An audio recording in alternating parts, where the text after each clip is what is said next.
Hello दोस्तों, नमस्कार। आज हम एक्सक्रीशन को आगे बढ़ाते हैं और आज हम पढ़ने वाले हैं यूरिन फॉर्मेशन। और यूरिन फॉर्मेशन का मतलब आप समझते हैं, यूरिन फॉर्मेशन का मतलब होता है मूत्र निर्माण। और मूत्र निर्माण जो है, मूत्र निर्माण की जो प्रक्रिया है मानव में किस प्रकार से होती है और कौन कौन से प्रोसेस वो होते हैं, उन प्रोसेस को लेकर के किस तरह से यूरिन का फॉर्मेशन होता है, इसे लेकर के आज हम समझने वाले हैं। तो आप समझिए कि जो यूरिन फॉर्मेशन है इसको 3 स्टेप में कंप्लीट हम कर सकते हैं। और तीनों स्टेप मैंने लिखे हैं। पहला लिखा है मैंने अल्ट्राफिल्ट्रेशन, सेकंड लिखा है सिलेक्टिव रीअब्जॉर्प्शन और थर्ड वाला है सिक्रीशन। तो हमें मूत्र निर्माण की मैकेनिज्म को याद करने के लिए इन तीनों स्टेप को ध्यान में रखना पड़ेगा और हम इन तीनों स्टेप को एक एक करके आज पढ़ने वाले हैं। तो देखिए, सबसे पहले मैंने यहाँ पे लिखा है अल्ट्राफिल्ट्रेशन। और अल्ट्राफिल्ट्रेशन जो लिखा है इसका मतलब क्या होता है भाई, इसको हिंदी में हम कहते हैं परानिष्यंदन। हिंदी में क्या कहते हैं? परानिष्यंदन। अर्थात निष्यंद का मतलब होता है किसी चीज़ का छन्ना होता है, और परा का मतलब बहुत सूक्ष्म, यानी बारीकी से जिस चीज़ को छाना जाता है उसे कहते हैं हम अल्ट्रा। तो अल्ट्रा यानी फिल्टर करना है हमें, लेकिन वो फिल्टर किसके कैसा होगा? बहुत ही माइन्यूट माइक्रो पोस्ट के द्वारा इसको किया जाएगा, इसलिए इसको हम परानिष्यंदन कहेंगे। सेकंड वाला जो है आप देख रहे हैं यहाँ सिलेक्टिव और रीअब्जॉर्प्शन। सिलेक्टिव का मतलब क्या होता है? चयनित या चयनात्मक, चयनात्मक। और रीअब्जॉर्प्शन का मतलब होता है पुनरावशोषण, यानी पुनः अवशोषण किए जाने की प्रक्रिया, लेकिन वो भी चयनित करके। और थर्ड वाला जो मैंने लिखा है यहाँ पर सिक्रीशन, इसका मतलब होता है स्रावण। तो हम ये कह सकते हैं कि 3 स्टेप्स हैं जिनके थ्रू होकर के जो ब्लड है उससे यूरिन का फॉर्मेशन होने वाला है। ब्लड में से अपशिष्ट जो है एक्सक्रीटरी, उनको हम बाहर निकालने वाले हैं। देखिए, सबसे पहले अल्ट्राफिल्ट्रेशन। अल्ट्राफिल्ट्रेशन की प्रक्रिया को समझने के लिए आपको यूनिट ऑफ किडनी को देखना पड़ेगा। और यूनिट ऑफ किडनी आप जानते हो नेफ्रॉन होता है, और नेफ्रॉन जो है उसके भी अपर पार्ट को देखना पड़ेगा। और अपर पार्ट जो है, जो जहाँ से स्टार्ट होता है नेफ्रॉन की स्ट्रक्चर हम पढ़ते हैं, जैसे कि पिछले वीडियो में आपने देखा है स्ट्रक्चर ऑफ नेफ्रॉन, उसमें हम पढ़ते हैं क्या? सबसे पहला हम पढ़ते हैं उसका ये वाला पार्ट, जो ये आप डायग्राम देख रहे हो, ये मैंने अल्ट्राफिल्ट्रेशन के लिए बनाया है। इसमें हम देखते हैं तो इसमें 2 हमें स्ट्रक्चर नज़र आती है। जो नेफ्रॉन का इनिशियल पार्ट है, एक को आप क्या कहते हैं? एक को आप कहते हैं ग्लोमेरुलस, एक को आप कहते हैं ग्लोमेरुलस, और सेकंड को आप कहते हैं बोमन्स कैप्सूल। तो अल्ट्राफिल्ट्रेशन की प्रक्रिया को समझने के लिए हम ग्लोमेरुलस और बोमन्स कैप्सूल, इन दोनों को देखेंगे। तो देखिए, मैंने यहाँ ग्लोमेरुलस रखा है और यहाँ बोमन्स कैप्सूल रखा है। ये भी हम जानते हैं कि जो यूरिन का फॉर्मेशन होगा वो ब्लड से ही होगा। तो ब्लड में कैसे होगा? ब्लड में जो एक्सक्रीटरी प्रोडक्ट हैं, वेस्ट प्रोडक्ट है, उनको बॉडी से बाहर फेंकना है। तो उनको हम in the form of urea के रूप में कन्वर्ट करने वाले हैं। अब यूरिया कैसे बनेगा वो बाद में देखेंगे, पहले हम यूरिन फॉर्मेशन देखेंगे। तो आप देखिए, अल्ट्राफिल्ट्रेशन की प्रक्रिया में जो ब्लड है वो किडनी में आएगा। किडनी में आने के बाद में वो नेफ्रॉन जो यूनिट है वहाँ आएगा, और नेफ्रॉन में अंदर प्रवेश करने के लिए, ब्लड को अंदर प्रवेश करने के लिए जो उसके पास स्ट्रक्चर होगी उसे हम क्या कहते हैं? एफरेंट आर्टियोल कहते हैं, एफरेंट आर्टियोल। और इसे हिंदी में क्या कहेंगे? हिंदी में हम कहेंगे अभिवाही, अभिवाही धमनिका। इसको हिंदी में क्या कहेंगे भाई? इसको कहेंगे हम अभिवाही धमनिका। इसके थ्रू ब्लड इसमें आएगा।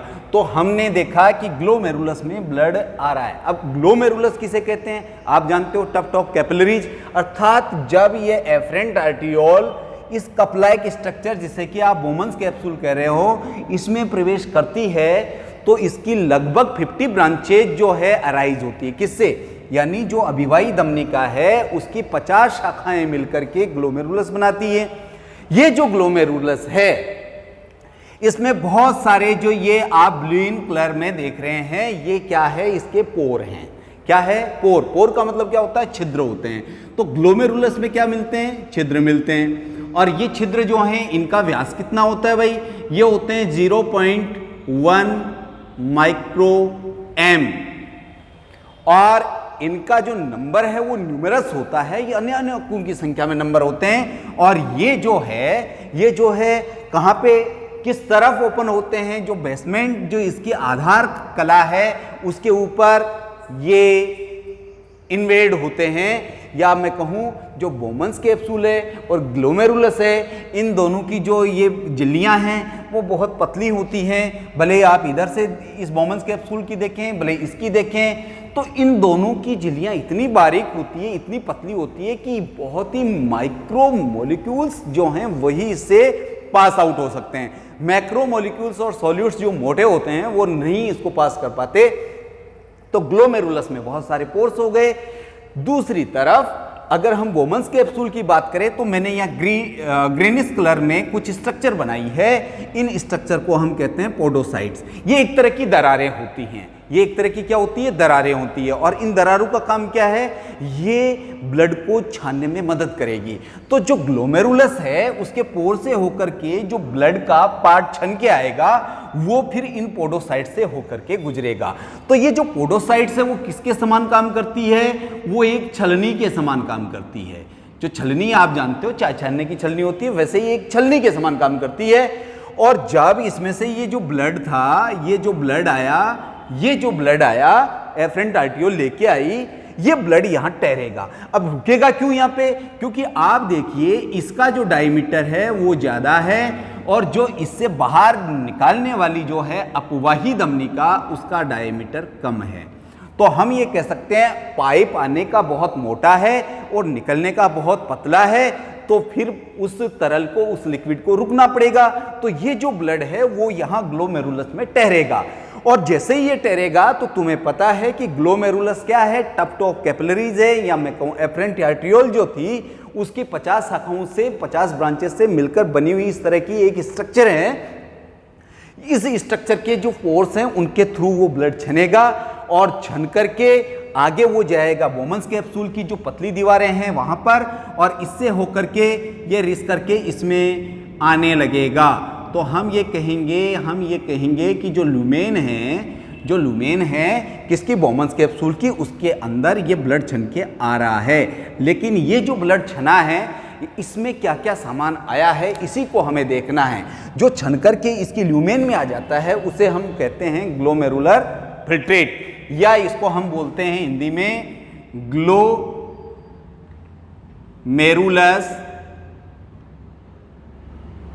छनित या निष्यंद। इसको हम क्या बोलते हैं भाई, ग्लोमेरुलस निष्यंद या ग्लोमेरुलर फिल्ट्रेट। अब जो ये छनने की प्रक्रिया हुई ये इतनी आसान नहीं है, इसके लिए एक प्रेशर क्रिएट हो रहा है और यहाँ पर 3 तरह के जो दाब हैं वही मिलकर के क्या करेंगे, इसे छानने का काम करेंगे। वो 3 दाब कौन से उत्पन्न होंगे, तो पहला दाब तो आप देखिए, इधर से जब ब्लड आता है ये ब्लड फ्लो इस तरफ हो रहा है और इसके अंदर आएगा तो ये रुकेगा, क्योंकि आने का मार्ग बड़ा है और जाने का, निकलने का मार्ग बहुत पतला है। इसलिए यहाँ पर ये ब्लड आएगा, रहेगा। जब यहाँ ज़्यादा ब्लड इकट्ठा हो जाएगा तो नीचे की ओर क्या होगा, एक प्रेशर बनेगा। उस प्रेशर को हम कहेंगे ग्लोमेरुलर हाइड्रोस्टैटिक प्रेशर। इसको हिंदी में हम क्या कहेंगे, ग्लोमेरुलस जल स्थैतिक दाब।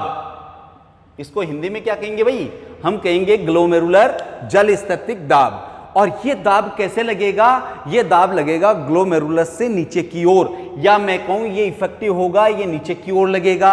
अब अगर इसकी बात करें कि भाई ये जो दाब है, जो ब्लड इकट्ठा हो गया है ग्लोमेरुलस में, वो लग रहा है, तो इसका मान कितना होगा, तो इसका मान जो है लगभग 70 mmHg, लगभग बोला है मैंने।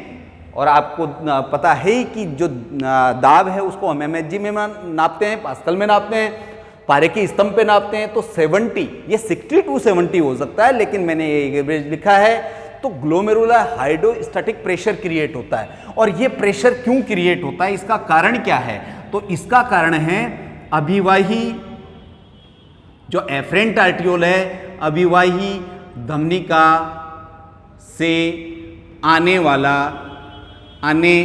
वाले रक्त की वजह से ये दाब क्रिएट होता है, ग्लोमेरुलर हाइड्रोस्टैटिक प्रेशर। तो हम कह सकते हैं कि इसमें जो ये ब्लड आ रहा है ये नीचे की ओर एक दाब बनाएगा, इस दाब को हम कहेंगे ग्लोमेरुलर हाइड्रोस्टैटिक प्रेशर। लेकिन अब यहां समझने की बात यह है कि जो ब्लड है उसमें आप जानते हैं कि उसका लिक्विड पार्ट होता है प्लाज्मा, और प्लाज्मा में बहुत सारे कोलाइडी मैटर भरे होते हैं। तो वो कोलाइडी जो मैटर है वो यहाँ आके अटकेंगे, तो वो जो कोलाइडी मैटर यहाँ पोर्स के इर्द गिर्द होंगे तो वो ऊपर की ओर एक दाब लगाएंगे, वो मार्ग में बाधा उत्पन्न करेंगे। तो ये जो ब्लड यानी रक्त कोलाइडल प्रासरणीय जो दाब होगा वो बनेगा, और ये किधर लगेगा, ये विपरीत लगेगा, विपरीत दिशा यानी ऊपर की ओर लगेगा जो जीएचपी है उसके। और इसका मान कितना होगा भाई, इसका मान होगा 30 mmHg। 30 mmHg का मतलब समझ गए आप कि इसका वॉल्यूम जो है, इसका जो मान है, जो इसकी वैल्यू है ब्लड कोबाइडल ऑस्मोटिक प्रेशर, ये 30 mmHg का लगेगा। और ये इसका कारण क्या है, इसका रीजन आपको मालूम होना चाहिए। इसका रीजन है जो कोलाइडल पदार्थ हैं, कोलाइडी पदार्थों के कारण उत्पन्न होने वाला दाब है, और ये किस में है, ब्लड प्लाज्मा में है। अब जो ये तो पहला दाब हो गया भाई, ये दूसरा दाब हो गया, और ये तीसरा दाब हो गया। इसमें ये नीचे की ओर लग रहा है यानी छानने की क्रिया के लिए जरूरी है, ये विपरीत लग रहा है यानी ये छानने की क्रिया का अवरोध कर रहा है। तीसरा जो मैंने लिखा है इसका नाम मैंने लिखा है कैप्सुलर हाइड्रोस्टैटिक प्रेशर। और ये जो कैप्सुलर हाइड्रोस्टैटिक प्रेशर है इसको हम बोलते हैं संपुटीय। कैप्सूल तो आप जानते हैं, संपुटीय जल स्थितिक दाब, इसको क्या कहते हैं, इसको कहते हैं संपुटीय जल स्थितिक दाब। संपुट किसे कहेंगे, कैप्सूल। कैप्सूल कौन है, बोमन्स। तो ये इसका कारण क्या होगा, यानी बोमेन कैप्सूल की जो ये लुमेन है और ग्लोमेरुलस की जो लुमेन है, यानी कि दो चीजें यहां पे आ रही हैं। एक तो क्या है, एक तो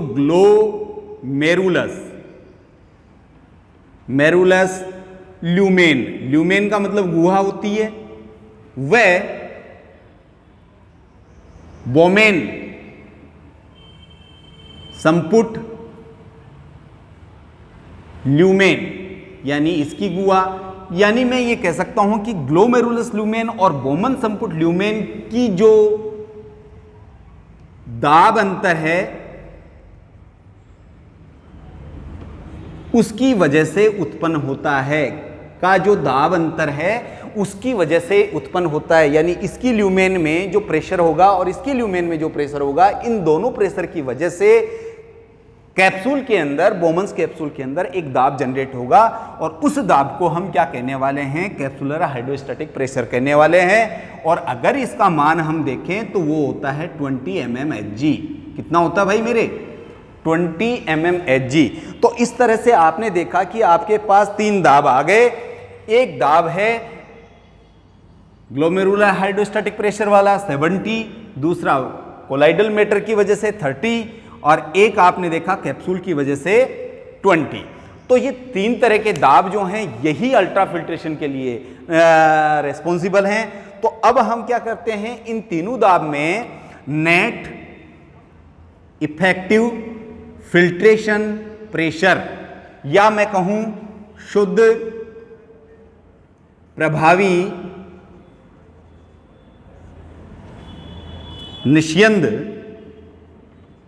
निस्यंदन दाब की गणना अगर हम करना चाहें कि कितना वो नेट इफेक्टिव फिल्ट्रेशन प्रेशर बना जो कि इस अल्ट्रा फिल्ट्रेशन के लिए रेस्पॉन्सिबल होगा, तो इसको देखें तो हम क्या करेंगे, जो नीचे की ओर दाब रख रहा है GHP, इसके अंदर से घटा दो आप जो विपरीत दाब लग रहे हैं, एक तो BCOP लग रहा है और एक CHPB विपरीत लग रहा है, कैप्सुलर हाइड्रोस्टैटिक प्रेशर।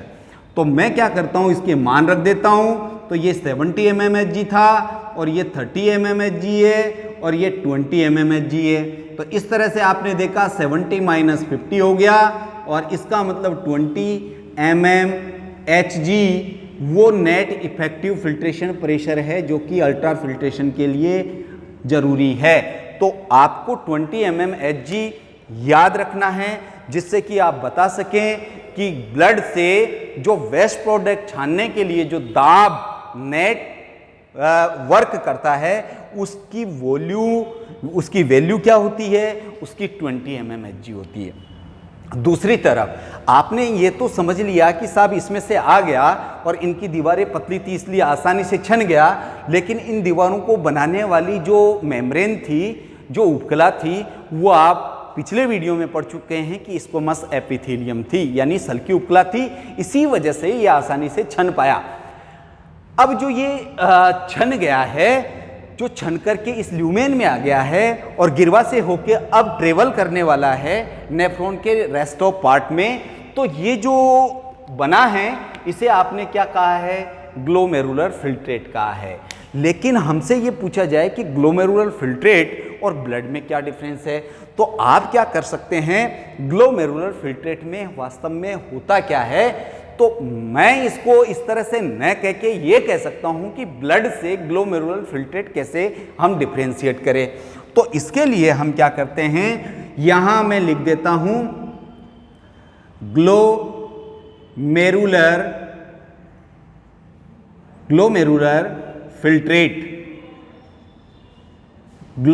फिल्ट्रेट जो है, इसको निकालने के लिए हम क्या करें, जो ब्लड है इसमें से घटा देते हैं। किसे, एक तो हम घटा देते हैं ब्लड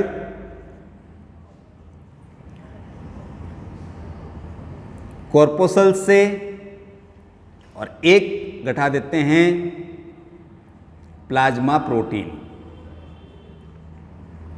देखिए मैंने दो चीजें घटाई है ब्लड में से, यानी जो रक्त होता है उस रक्त में से मैंने एक तो रक्त कणिकाएं घटा दी। रक्त कणिकाएं आप जानते हैं RBC, WBC और प्लेटलेट्स को, और एक मैंने प्लाज्मा प्रोटीन को घटा दिया। तो जो अब ये जो प्रोसेस है ये घटा दें तो उससे क्या बनेगा, ग्लोमेरुलर फिल्ट्रेट बनेगा। तो ग्लोमेरुलर फिल्ट्रेट की डेफिनेशन आप किस तरह से देंगे, आप बताएंगे कि भाई ब्लड के अंदर से प्लाज्मा प्रोटीन को निकाल दो और RBC, WBC और प्लेटलेट्स को निकाल दो, और इनको आप नहीं निकाल सकते, इनको निकाल कौन सकता है, इनको छान कौन सकता है, ग्लोमेरुलस और बोमन्स कैप्सूल मिलके छान सकते हैं। पोडोसाइट्स जो हैं, पोर्स जो हैं वो छान सकते हैं, और छनने के बाद में जो तरल बोमन्स कैप्सूल की ल्यूमेन में आएगा उस तरल को हम क्या कहेंगे, ग्लोमेरुलर फिल्ट्रेट कहेंगे। तो ये पहला काम हुआ। अभी यूरिन नहीं बना है, अभी ब्लड को छाना गया है, और छानने के लिए 3 तरह के ये दाब जरूरी थे, तो ये काम हुआ है। अब हम क्या करते हैं, ये पहला काम हमारा हो गया अल्ट्रा फिल्ट्रेशन वाला। अल्ट्रा फिल्ट्रेशन का मतलब इतना सूक्ष्म निस्यंदन, इतना सूक्ष्म छनाव होता है ब्लड का कि उसमें से ब्लड सेल्स भी नहीं छन पाती और प्लाज्मा प्रोटीन भी नहीं छन पाती। लेकिन जो माइक्रो न्यूट्रिएंट्स हैं, जो वेस्ट प्रोडक्ट हैं, यूरिया, यूरिक एसिड्स, क्रिएटिनिन, इसके अलावा आपके विटामिन्स हैं, एमिनो एसिड्स हैं, बहुत सारे सोल्यूट्स हैं, लवण हैं, ये सारे छन के आ जाते हैं। तो ग्लोमेरुलर जो फिल्ट्रेट है, इसको अगर हम देखें कि भाई इसमें और क्या क्या होता है, तो हम बता सकते हैं इसमें जो ये छन के आया ग्लोमेरुलर फिल्ट्रेट, इस फिल्ट्रेट को मैं क्या करता हूँ, क्या क्या है इसमें, तो इसको हम लिख सकते हैं। देखो इसमें ग्लूकोज है, इसमें विटामिन है, इसमें एमिनो एसिड हैं, glucose, vitamin, amino acids, water, NaCl, other जो है सॉल्यूट्स हैं। तो ये इतनी सारी चीज़ें किस में हैं भाई? ग्लोमेरुलर फिल्ट्रेट में हैं। तो हम ये कह सकते हैं कि इसमें बहुत सारी काम की चीज़ें अभी हैं। तो ये काम की चीज़ें अगर यूरिन के थ्रू एक्रीट कर दी जाएगी तो बॉडी को बहुत ज़्यादा हानि होने वाली है और हमारा जो शरीर है उसके लिए आवश्यक जो पदार्थ है वो तो त्याग दिए जाएंगे। तो इसलिए बॉडी क्या है, यूरिन के साथ इनको होने नहीं देती, बाहर निकलने नहीं देती। तो इस वजह से हम इस यूरिन फॉर्मेशन को, क्योंकि अभी तो यूरिन कह ही नहीं सकते हम, क्योंकि इसमें तो बहुत सारी चीज़ें हैं, तो हम क्या करते हैं, इसका सेकंड स्टेप पढ़ते हैं जो कि सिलेक्टिव रीएब्जॉर्प्शंस कहलाता है। और सिलेक्टिव का मतलब चयनात्मक होता है और रीएब्जॉर्प्शन का मतलब पुनः अवशोषण होता है। अब ये पुनः अवशोषण कहाँ होगा? तो पुनः अवशोषण को देखने के लिए हम क्या करते हैं, ये बोमन्स कैप्सूल जो हैं और जो आपका ग्लोमेरुलर फिल्ट्रेट है इसको गुजारते हैं नेफ्रॉन के अगले पार्ट से। और अगला पार्ट जो है नेफ्रॉन का जो अगला पार्ट है जो कोर्टेक्स में पड़ा रहता है, इसको आप क्या कहते हो? इसको आप कहते हो पीसीटी यानी प्रॉक्सिमल कन्वर्टेड ट्यूब्यूल। तो हम जो सिलेक्टिव रीएब्जॉर्प्शंस की बात करते हैं तो नेक के आगे जो पीसीटी स्टार्ट होती है वहां से करते हैं। तो जो पीसीटी है, अगर हम इसकी आउटर और इनर लाइनिंग देखें, ये कौन से पार्ट में होता है भाई पीसीटी? ये कोर्टेक्स में होता है, जो किडनी का कोर्टेक्स होता है उस पार्ट में होता है। तो अगर इसको बाहर से और अंदर से देखें तो इसमें दो तरह की स्ट्रक्चर नजर आएगी। अंदर की तरफ देखें तो आपको बहुत सारे यहाँ पर माइक्रोविलाई नजर आएंगे और ये मिलकर के क्या बनाएंगे? एक ब्रश बॉर्डर बनाएंगे। ब्रश बॉर्डर का मतलब सुषमांकुरों की एक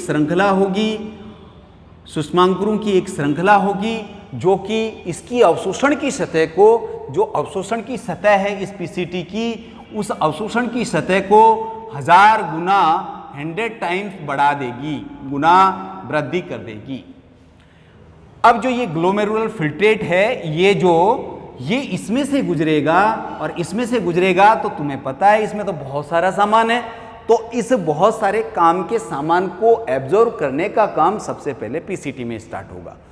पीसीटी में देखिए मैंने कहा है कि अंदर की तरफ इनर लाइनिंग होती है जो कि ब्रश बॉर्डर कहलाती है और वो आप यहां देख रहे हैं।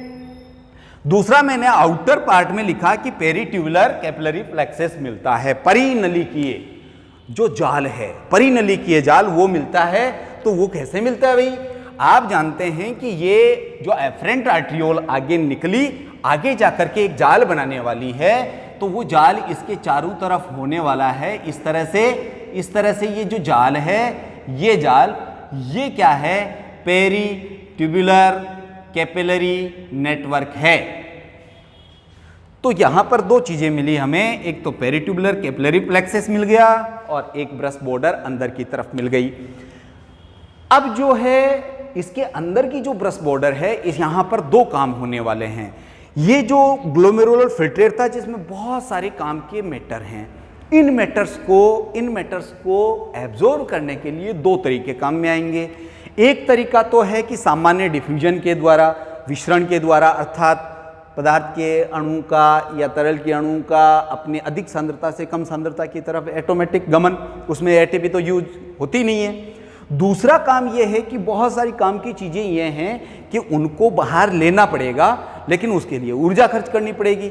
जब ऊर्जा खर्च करनी पड़ती है तो इसका मतलब ये होता है कि आप एक्टिव ट्रांसपोर्ट कर रहे हैं, एक्टिव रीअब्जॉर्प्शंस कर रहे हैं, सक्रिय पुनरावशोषण हो रहा है। और एक निष्क्रिय होगा। निष्क्रिय तो क्या है? सांद्रता प्रवणता के अकॉर्डिंग विसरण के थ्रू हो जाएगा।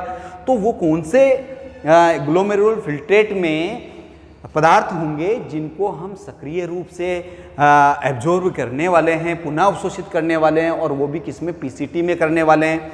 तो इसको समझने के लिए आप ये समझिए कि जो बहुत काम की चीज़ें हैं, बहुत सारी काम की चीज़ें कौन सी? देखिए, एक तो मैंने ग्लूकोज लिखा है, एक विटामिन लिखा है, एमिनो एसिड्स लिखे हैं, इसके अलावा लवणस लिखे हैं मैंने, NaCl। ये ऐसी चीज़ें हैं जिनको एक्टिव रीअब्जॉर्प्शन किया जाएगा, यानी ऊर्जा व्यय होगी। बाकी रेस्ट ऑफ जैसे वाटर है, ये क्या होगा, विसरण के द्वारा, क्योंकि इसमें जब पानी ज़्यादा होगा और पेरिट्यूबुलर जो बाहर नेटवर्क है उसमें पानी कम है, इंटरस्टिशियल फ्लूइड में कम है, तो पानी अंदर से बाहर की तरफ विसरित हो जाएगा। तो यहाँ मैंने लिखा है एक तो एक्टिव रीअब्जॉर्प्शन, एक पैसिव। एक्टिव का मतलब आप जानते हैं क्या होता है भाई, एक्टिव का मतलब होता है सक्रिय पुनरावशोषण।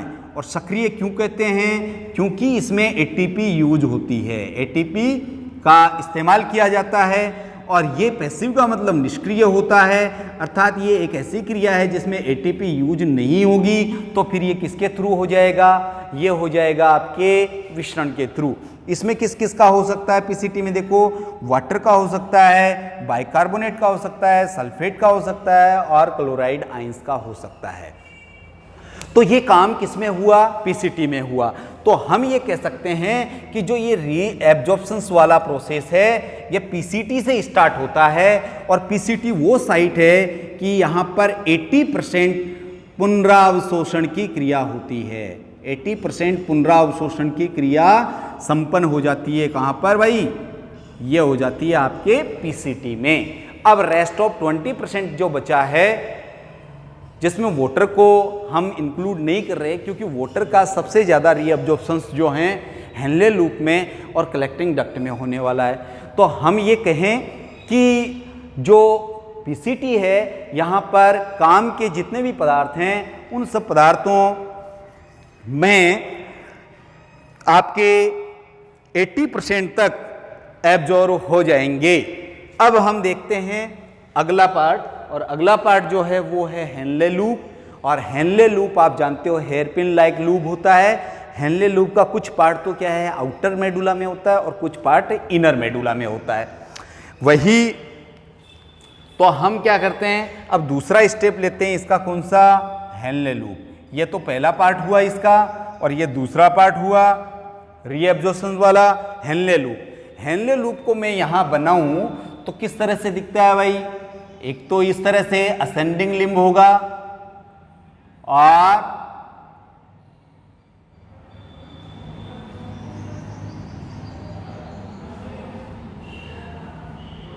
ये हेनले लूप मैंने बनाया।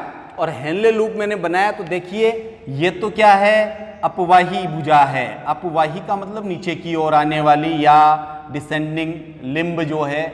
और ये क्या है, ये अभिवाही है। अभिवाही का मतलब जानते हैं आप, ऊपर की ओर जाने वाली। लेकिन इसके दो पार्ट हैं, एक तो पतला भाग है, ये तो पतला भाग जो कि आप स्ट्रक्चर में पढ़ चुके हो पहले वाले वीडियो में, और एक मोटा भाग है। ये देखिए यहां पर आपने देखा एक डिसेंडिंग लिम्ब, एक असेंडिंग लिम्ब।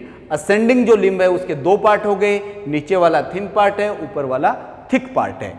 यहां पर किसका रीअब्जॉर्प्शन होगा, तो इसको समझने के लिए आप हमेशा एक चीज ध्यान रखिए कि जो ये वाली भुजा होती है ये वाटर के लिए परमिएबल होती है, यानी बहुत ज्यादा वाटर जो है इस ग्लोमेरुलर फिल्ट्रेट जो इससे होकर के गुजरेगा उसमें से बाहर आ जाएगा। लेकिन बाहर आएगा और जाएगा कहाँ पे, और ज़्यादा से ज़्यादा वाटर बाहर क्यों आएगा, इसका कारण क्या है, इसमें ब्रश बॉर्डर बहुत कम होती है। पहली बात, अंदर की तरफ ब्रश बॉर्डर बहुत कम है। दूसरी बात, इसकी जो एपिथेलियम है वो कैसी है, सल्की है। सल्की एपिथेलियम है तो आसानी से हम कह सकते हैं कि ये हेल्प करेगी किसमें, परमीबिलिटी में।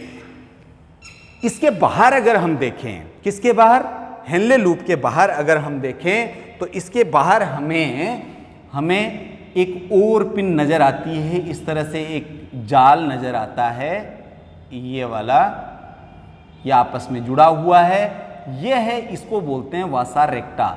देखिए मैंने कहा था वासा रेक्टा या रेटिम मिराबल, जो कि आपने स्ट्रक्चर में पिछले वीडियो में पढ़ा है। वासा रेक्टा जो है इसको घेरे रहती है, किसके, हेयरपिन लूप को। तो हम ये कह सकते हैं कि एक लूप और बना हुआ है यहाँ पे, और वो किसका है, वासा रेक्टा का। वासा रेक्टा वो ब्लड कैपिलरीज हैं जिनमें ब्लड का फ्लो जो है हेनले लूप में जो ग्लोमेरुलर फिल्ट्रेट का फ्लो है उसके विपरीत होता है। कैसे? देखिए, इसमें डिसेंडिंग लिम्ब में नीचे की ओर आता है और इसमें ब्लड ऊपर की ओर चलता है, और इसमें ऊपर की ओर जाता है ब्लड, किसमें? जो असेंडिंग लिम्ब है उसमें। तो जो वासा रेक्टा है उसमें ब्लड का फ्लो नीचे की ओर होता है, तो एक दूसरे के विपरीत है। तो यहां पर हम कह सकते हैं कि काउंटर करंट सिस्टम चलता है। कहां पर चलता है भाई? ये हेनले लूप में चलता है। काउंटर करंट का मतलब होता है एक दूसरे के विपरीत, प्रतिधारा। मैं इधर जाता हूं, आप उधर से इधर आते हैं, इसका मतलब हम एक दूसरे के काउंटर करंट में हैं। करंट का मतलब तरल का प्रवाह होता है ये। तो जो वासा रेक्टा है, यहां आपको एक चीज क्लियर हो जानी चाहिए कि जो पीसीटी और डीसीटी है उसके चारों ओर जो ब्लड कैपिलरीज का नेटवर्क है उसको पेरिट्यूबुलर स्पेस प्लेक्सिस कहते हैं, जबकि जो हेनले लूप है इसके चारों ओर जो ब्लड कैपिलरीज का नेटवर्क है उसे हम क्या कहेंगे? उसे हम कहेंगे वासा रेक्टा। तो ये जो वासा रेक्टा और हेनले लूप है, इन दोनों के बीच में क्या चलता है? इन दोनों के बीच में चलता है आपके एक दूसरे के विपरीत फ्लो। और ऐसा होने से जो इसका असेंडिंग लिम्ब है और डिसेंडिंग लिम्ब है, डिसेंडिंग में तो आपने देख लिया कि जल का पुनरावशोषण होगा, जबकि जो इसका असेंडिंग यानी ऊपर चढ़ने वाला भाग है उसमें NaCl का होगा। उसमें क्या होगा? NaCl का होगा। तो हम ये कह सकते हैं, देखिए, इनर मेम्ब्रेन स्क्वैमस एपिथेलियम की हो गई, आउटर वासा रेक्टा हो गया, डिसेंडिंग लिम्ब जो है पारगम्य किसके लिए है? जल के लिए, तो जल अवशोषित हो जाएगा यहाँ से। और जो असेंडिंग लिम्ब है वो सॉल्यूट्स के लिए परमिएबल है, वाटर के लिए नहीं है, जबकि ऊपर वाला वाटर के लिए है, इसके लिए नहीं है। तो यहाँ पर जो ये है असेंडिंग लिम्ब, यहाँ पर सोडियम आयन और क्लोराइड आयन इनका अवशोषण होगा। तो आपने देखा कि अब तक हमने यहाँ रीअब्जॉर्प्शंस करवा दिया पीसीटी में, हेनले लूप में। अब हम करवाएंगे किसमें? डीसीटी में करवाएंगे। तो डीसीटी में करवाने के लिए मैं क्या करता हूँ, यहाँ से इसको हटा देता हूँ अपवाही को, और हेनले लूप का हमारा काम हो गया। तो एक बार इसको हटा देते हैं हम, और अब बात करते हैं हम किसकी? अब बात करते हैं हम डीसीटी की। और डीसीटी जो है देखो, पीसीटी में आपने कर लिया और हेनले लूप में आपने कर लिया, जिसमें कि असेंडिंग में आपने डिसेंडिंग में जल का कर लिया, और असेंडिंग था उसमें NaCl का कर लिया। और पीसीटी में तो क्या है कि एक्टिव और पैसिव दोनों प्रकार के आपने ट्रांसपोर्ट देख लिए। यहाँ पर आप देखोगे तो देखिए, ये डिफ्यूजन के द्वारा तो पैसिव हो जाएगा, और यहाँ पर क्या है कि जो पतला और मोटा भाग है तो वहाँ पर आपको क्या है कि एक्टिव ट्रांसपोर्ट की भी जरूरत पड़ेगी। अब हम देखते हैं किसका? डीसीटी। अब डीसीटी कहाँ से होगा? जो आपका असेंडिंग लिम्ब है वहाँ पर डीसीटी होगा, और वापस से हम कहाँ पहुँच जाएंगे? वापस से हम पहुँच जाएंगे कोर्टेक्स पार्ट में, क्योंकि मेडुला में रहता है आपका हेनले लूप। अब डीसीटी कहाँ आ गए? हम कॉर्टेक्स में आ गए, और कॉर्टेक्स जो पार्ट है किडनी का वो लेस डेंस है। तो ये जो डीसीटी है इसके अंदर भी क्या है? हल्की हल्की आपको क्या मिलेगी? ब्रूस बॉर्डर मिलेगी। हल्की हल्की क्या मिलेगी? ब्रूस बॉर्डर मिलेगी। तो डीसीटी किसके लिए पारगम्य होगा और किसके लिए अपारगम्य होगा? ये देखिए आप। तो डीसीटी में क्या होगा? डीसीटी में होगा, देखो, सोडियम आयन जो है उनका क्लोराइड आयन है, उनका वाटर आल्सो, इन सब के लिए क्या है? डीसीटी पारगम्य है। तो यहाँ पर इनका अवशोषण हो ही जाएगा, इनका अवशोषण हो ही जाएगा इस तरह से। और ये कहाँ पहुँच जाएगी? पेरिट्यूबुलर नेटवर्क या इंटरस्टिशियल फ्लूइड। इसके बाद में हम चले जाते हैं कलेक्टिंग डक्ट में। कलेक्टिंग डक्ट का मतलब आप जानते हो संग्राहक नलिका, और संग्राहक नलिका की जो प्रारंभिक पार्ट है उनमें जल का अवशोषण होगा, और जो अंतिम भाग है, अंतिम भाग जो होता है इसका, वो यूरिया के लिए भी परमिएबल होता है। तो हम ये कहें कि जो सेलेक्टिव रीअब्जॉर्प्शंस आपने देखा वो अलग अलग पार्ट में अलग अलग तरीके से देखा और उसमें कहीं पर एटीपी खर्च होती है, ग्लूकोज, विटामिन, एमिनो एसिड्स, इनको एब्जॉर्ब करने के लिए एटीपी खर्च करनी पड़ती है। बाकी वाटर के लिए ज़्यादातर पैसिवली रीअब्जॉर्प्शंस होता है।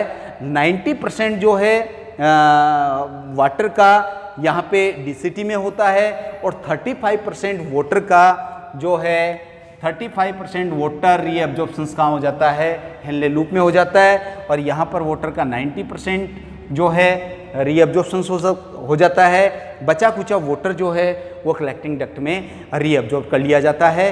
तो ये हमने 2 स्टेप पढ़े इसके, एक तो अल्ट्रा फिल्ट्रेशन और एक सेलेक्टिव रीअब्जॉर्प्शंस। अब हम अंतिम स्टेप पढ़ते हैं जो कि क्या है, सिक्रीशन है। और सिक्रीशन जो है उसको हम बहुत ही शॉर्ट में, भाई सिक्रीशन का मतलब पहले तो आप ये समझिए कि सिक्रीशन होता क्या है। यानी वे पदार्थ, मैं वे पदार्थ न कह के वे वेस्ट प्रोडक्ट कहता हूं, ऐसे वेस्ट प्रोडक्ट जो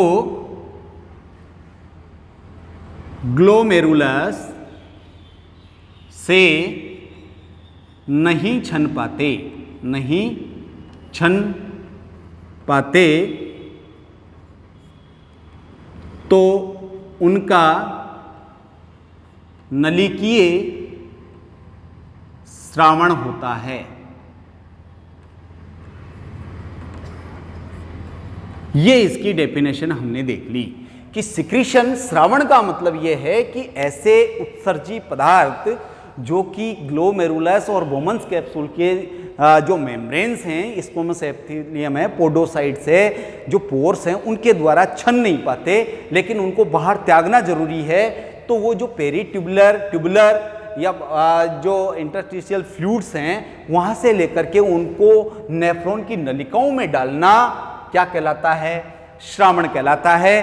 तो ये जो श्रावण है इसको देखने के लिए हम क्या करते हैं, देखते हैं कि भाई कौन सा पदार्थ किस पार्ट में तो स्रावित किया जाता है। तो देखिए सबसे पहले पीसीटी की बात करते हैं। तो जो पीसीटी है, समीपस्थ कुंडलित नलिका, इसमें किस किस चीज़ को स्रावित किया जाता है, जो इसके सराउंडिंग्स हैं वहाँ से एचाइन है और पोटेशियम आइन है और अमोनिया है का श्रावण इसमें किया जाता है। यानी ये मैं कहूँ कि ये आपकी क्या है, कॉर्टेक्स के अंदर पीसीटी है, तो इधर इस बाहर से अंदर की तरफ क्या डाला जाएगा, हाइड्रोजन आयन, पोटेशियम आयन और अमोनिया डाल दी जाएगी। अब इसके बाद में हेनले लूप में भी क्या होता है क्या, तो हेनले लूप की बात करें तो इसमें देखिए आप, इसमें ज़्यादातर जो है श्रावण की क्रिया नहीं होती, लेकिन हम फिर भी कह सकते हैं कि सम पिगमेंट हैं, उनके थ्रू सम पिगमेंट्स जो हैं, वर्णक कण हैं, उनको क्या है कि हेनले लूप के थ्रू स्रावित कर दिया जाता है, यानी इसके अंदर डाला जाता है। इसके बाद में है डीसीटी, और डीसीटी की बात करें तो डीसीटी में भी वही सारी चीज़ें जो आपने अब तक पीसीटी में देखी है, एचाइन होगा, पोटेशियम आयन होगा, अमोनिया होगा, इन सारों के जो है इनका श्रावण भी किस में होगा, डीसीटी के अंदर होगा, जो इसकी सराउंडिंग्स है वहाँ से। इसके अलावा देखिए यहाँ पर यूरिक एसिड, ये छन नहीं पाता इसलिए इसको डाला जाता है। क्रिएटिन, इसको भी क्या है, इसमें डाल दिया जाता है, किसमें, आपके डीसीटी में डाल दिया जाता है। हिप्योरिक अम्ल है और अमोनिया है, अमोनिया तो आ गई आपकी, हिप्योरिक अम्ल,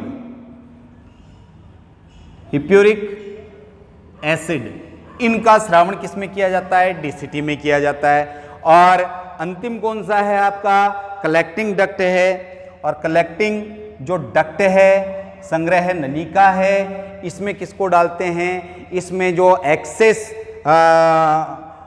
प्रोटॉन्स हैं और जो पोटेशियम्स हैं, इनका श्रावण किया जाता है। तो हम ये कहें कि पीसीटी, हेनले लूप और डीसीटी और कलेक्टिंग डक्ट में इन पदार्थों को स्रावित कर दिया जाता है सराउंडिंग मीडियम से। क्यों, क्योंकि ये छन नहीं पाते और इनको हटाना ज़रूरी होता है, इसलिए बाहर से इनके अंदर डाल दिया जाता है। तो इसे हम कहेंगे तीसरा प्रोसेस सिक्रीशन। अब यहाँ आपको एक चीज़ ध्यान में रखने की है कि हमने यूरिन फॉर्मेशन किया, तीनों स्टेप पढ़ लिए, जबकि यूरिन का जो टर्म है वो अभी तक मैंने यूज नहीं किया। तो यूज करने के लिए आप समझिए कि जो संग्रह नलिका है, संग्रह नलिका में गुजरने के बाद जब संग्रह नलिका में ग्लोमेरुलर फिल्ट्रेट आ जाता है तो मूत्र शब्द को इस्तेमाल किया जाता है। तो हम कह सकते हैं कि यूरिन जो शब्द है, यूरिन शब्द कहाँ पर हम इम्प्लांट करते हैं, हम करते हैं कलेक्टिंग डक्ट या संग्रह नलिका में। तो इस तरह से आज हमने ये सीखने का प्रयास किया कि किस तरह से यूरिन का फॉर्मेशन होता है, मूत्र के निर्माण की क्रिया है और कौन से पार्ट में किसका होता है। अगले वीडियो में हम फिर यूरिन और एक्सक्रीशन से लेकर के इसकी पारगम्यता को लेकर के, इसकी काउंटर करंट मैकेनिज्म को लेकर के फिर कोई चर्चा करेंगे। तब तक के लिए thank you for watching. Thank you.